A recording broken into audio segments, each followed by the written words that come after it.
This is the Van Gogh Museum in Amsterdam. People come to this museum from all over the world to admire the paintings of Vincent van Gogh.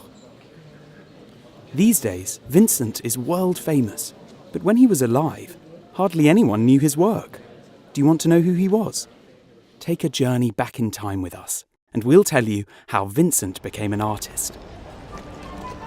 Vincent grew up in an exciting age, the age of the steam train. Vincent took the train to other countries. He didn't really know what he wanted to be, but fortunately, his brother Theo had a good idea. He wrote, "Vincent, you're good at drawing. Why not try something with that?" That was true. Vincent loved drawing. And painting? He could learn that, couldn't he? From that point on, Vincent knew what he wanted to be, an artist. He made a start. What he enjoyed most was drawing and painting the lives of ordinary folk, like this family of farmers, the potato eaters. He was proud of what he was doing, but others didn't like it one bit. That woman's nose looks like the stem of a pipe with a die on the end of it. But Vincent carried on regardless. He wanted to be a good artist and worked hard. He just kept on practicing and practicing. And then went to live with his brother Theo in Paris. There, he learnt a lot from other artists. They used lots of different colours. He liked that. Vincent began to paint with the same bright, cheerful colours. Bright reds, yellows, and blues. Vincent had little money, so he was careful with his paint. Before he started to paint, he put balls of wool together to see whether the colours looked good. See, we still have his box with the balls of wool. After a while, Paris became too busy for Vincent, and there was no one who wanted to buy his paintings. He moved further south, towards the sun and the light, to the colours.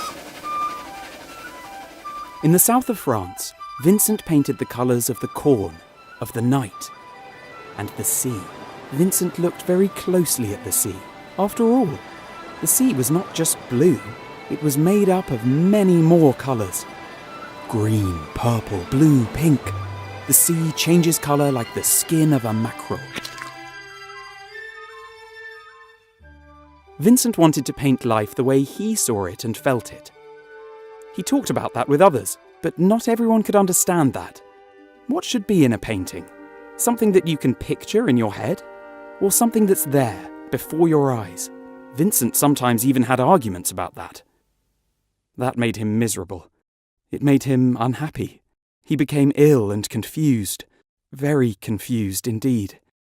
Have you heard the story of how he came to cut off his own ear? Luckily, there was a hospital where they could take good care of him. It was a difficult time, but he kept working when he could.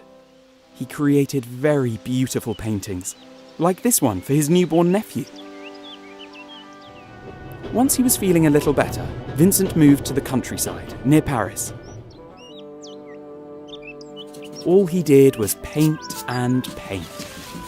But even then he wasn't happy. His troubles came back, and he didn't want to live anymore. Vincent wasn't very old when he died. He was a determined and curious go-getter, and in his work, he never gave up. What he can teach us is that you should do what you're good at. For Vincent, that meant drawing and painting. And you? What are you good at?